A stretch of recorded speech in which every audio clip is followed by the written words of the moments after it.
अस्सलामु अलैकुम वरहमतुल्लाहि वबरकातुहू। बिस्मिल्लाहिर्रहमानिर्रहीम। नाज़रीन मोहतरम, क्या रोज़े की हालत में हमल चेक करवाना, प्रेगनेंसी चेकअप करवाना ये दुरुस्त है? क्या प्रेगनेंसी चेकअप करवाने से रोज़ा टूट जाएगा या नहीं टूटेगा? आज इसी को समाअत कर लें और अपनी मालूमात में इजाफा भी कर लें। क़ब्ल इसके गुजारिश करूँगा वीडियो को लाइक और शेयर करना न भूलें, चैनल को सब्सक्राइब कर दें, बेल आइकन को भी प्रेस कर दें।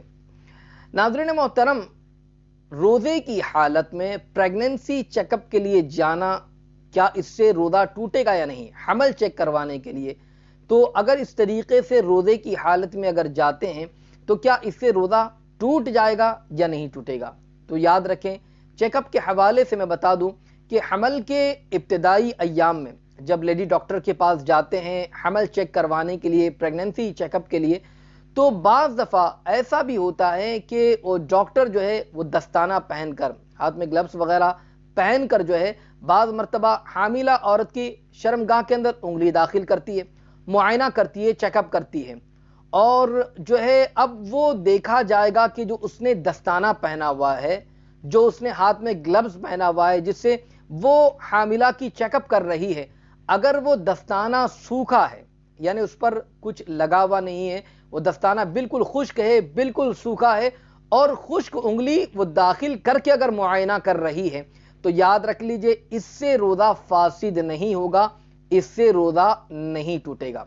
लेकिन अगर उसके दस्ताने पर कुछ गीलापन है, जैसे कुछ जेल वगैरह उसने लगाया है या कोई चीज़, कोई लिक्विड वगैरह उसने दस्ताने पर लगा ली है, और अब वो दस्ताना उसने हाथ में लगाकर अब वो चेकअप करने के लिए औरत की शर्मगाह में उसे दाखिल करती है चेक करने के लिए, तो याद रख लीजिए ऐसी सूरत में अब रोज़ा फासिद हो जाएगा। या एक और सूरत इसकी ये है कि उस डॉक्टर ने हाथ में दस्ताना तो बिल्कुल खुश्क पहना था, सूखा पहना था, उसमें कोई जेल या कोई लिक्विड वगैरह नहीं थी, गीलापन भी नहीं था, खुश्क दस्ताना पहना, और पहनने के बाद अब उसे जो है चेक करने के लिए शर्मगाह में दाखिल किया, दाखिल करने के बाद फिर उसे निकाल लिया, उंगली पर कुछ रतूबत सी लग गई है, अब उस रतूबत के लगने के बाद फिर उसके बाद दोबारा से उंगली को उसने दाखिल किया, तो याद रख लीजिए ऐसी सूरत में भी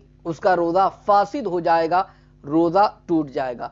तो याद रख लीजिए कि अगर दस्ताने पर किसी किस्म की कोई दवा, कोई लिक्विड, कोई जेल वगैरह लगा हुआ है, या जो कुछ भी लगा, गीलापन है, या जो है हाथ डालने के बाद अब उस पर रतूबत लग गई है, तो याद रख लीजिए ऐसी सूरत में दोबारा दाखिल करने पर रोज़ा फासिद हो जाएगा। मगर खुश्क है और एक मर्तबा से चेकअप कर लिया, तो याद रख लीजिए ऐसी सूरत में प्रेगनेंसी चेक करवाना दुरुस्त है, यानी उससे रोज़े पर कोई फ़र्क नहीं पड़ेगा। हमल चेक करवा लिया, हमल जो है चेक करवाना भी सही है, और रोज़ा भी इससे फासिद नहीं होगा, रोज़ा भी नहीं टूटेगा। तो ख़ास तौर से रोज़े की हालत में जो प्रेगनेंसी चेकअप के लिए जाते हैं, हमल चेक करवाने के लिए जाते हैं, वो इस चीज़ को अच्छी तरीके से जहन में रखें। अल्लाह ताला हम सबके रोज़ों को कबूल फरमाए, सही तरीके से रोज़ा रखने की तौफीक अता फरमाए।